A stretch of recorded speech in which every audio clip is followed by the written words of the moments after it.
Azərbaycanda qiyməti ən az düşən 10 avtomobil. Toyota Corolla. Toyota Corolla illərdir dünyanın ən çox satılan avtomobillərindən biridir və bunun əsas səbəbi etibarlılığıdır.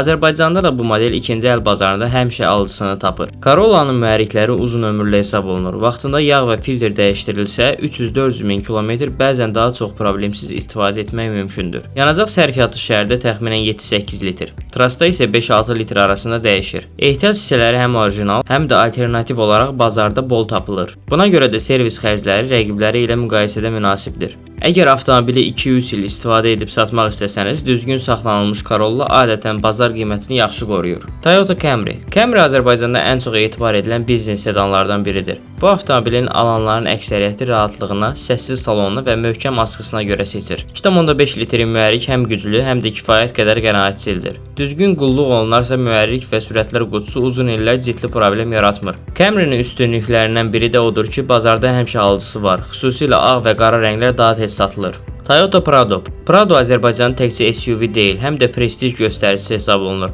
Bu avtomobil həm şəhərdə, həm də çətin yollarda özünü çox yaxşı göstərir. 4x4 sistemi, yüksək klirensi və güclü dizel və ya benzin mühərrikləri onu uzun müddətli istifadə üçün ideal edir. Prado'nun qiyməti illər keçsə də kəskin ucuzlaşmır. Bunun səbəbi bazarda olan ona sabit tələbat və etibarlı reputasiyadır. Toyota Land Cruiser. Land Cruiser uzun ömürlülüyü ilə məşhurdur. Dünyanın bir çox ölkəsində bu model 500-600 min kilometrdən çox istifadə olunur. Azərbaycanda da vəziyyəti yaxşı olan Land Cruiserlər çox tez satılır. Bu avtomobil bahalı olsa da sonradan satarkən dəyərini böyük hissəsini qoruyub saxlayır. Toyota Prius. Prius hibrid texnologiyasına görə məşhurdur. Şəhərdə orta hesabla 4-5 litr yanacaq sərf edir və bu da onu xüsusilə taksi fəaliyyəti üçün sərfəli edir.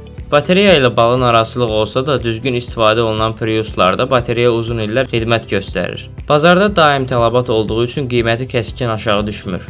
Hyundai Elantra. Elantra son illərdə Azərbaycanın ən populyar sedanlardan birinə çevrilib.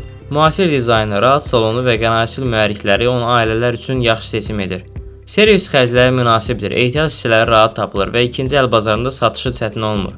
Kia Sportage. Sportage Azərbaycanda ən çox satılan crossoverlərdən biridir. Yüksək oturuşu, geniş salonlu və rahat idarə etməsi ailələr üçün üstünlük yaradır. 2 litrlik mühərriki etibarlı hesab olunur və düzgün qulluq edilərsə uzun müddət problemsiz işləyir. SUV segmentində yüksək tələbat qiymətini stabilliyini qorumağa kömək edir. Kia Rio. Rio şəhər istifadəsi üçün ideal avtomobillərdən biridir. Kiçik ölçüləri park etməyi asanlaşdırır, yanacaq sərfiyyatı isə aşağıdır. Ehtiyac hissələri ucuzdur və servis xərcləri böyük büdcə tələb etmir. İlk avtomobil almaq istəyənlər arasında Rio həmişə populyar seçimdir. Hyundai Accent. Accent uzun illərdir Azərbaycanda istifadə olunan ən praktik sedanlardan biridir. Sadə konstruksiya sayəsində təmiri rahatdır. Yanacaq sərfiyyatı azdır və ehtiyat hissələri demək olar ki, hər yerdə mövcuddur. Bu səbəbdən ikinci əl bazarında daim alıcısı olur. Lexus GX. Lexus GX əslində Toyota Prado platformasında hazırlanmış premium SUV-dir. Güclü V8 mühərriki yüksək komfortlu və möhkəmliliyi ilə seçilir. Salon materiallarının keyfiyyəti yüksəkdir və uzun illər istifadə olunsa belə yaxşı vəziyyətdə qalır. Premium segmentdə ən stabil qiymət saxlayan modellərdən biri hesab olunur. Son olaraq unutmayın ki, avtomobilin qiymətini yalnız marka müəyyən etmir. Vaxtında servis olunması, orijinal yürüşü, qəzasız olması və ümumi texniki vəziyyəti də satış qiymətinə birbaşa təsir edir. Siz bu siyahıya başqa hansı avtomobilə əlavə edərdiniz? Fikirlərinizi şərhlərdə yazmağı unutmayın.